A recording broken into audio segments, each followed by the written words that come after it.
আসসালামু আলাইকুম রহমতুল্লাহ বারাকাতুহ।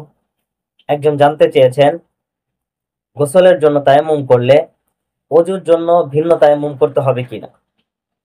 এই প্রশ্নের উত্তর হলো, গোসলের জন্য তায়াম্মুম করলে ওযুর জন্য ভিন্ন তায়াম্মুম করতে হবে না, বরং গোসলের জন্য করা তায়াম্মুমই পবিত্রতা অর্জনের জন্য যথেষ্ট হবে, যতক্ষণ না তায়াম্মুম ভঙ্গকারী কোনো কারণ সংঘটিত হয়।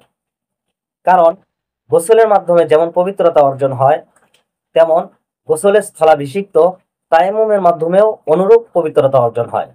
সুতরাং গোসলের পর যেমন ভিন্ন অজু করার কোনো প্রয়োজন নেই, অজু করতে হবে না, অনুরূপভাবে তায়াম্মুমের পরেও ভিন্ন অজু করতে হবে না।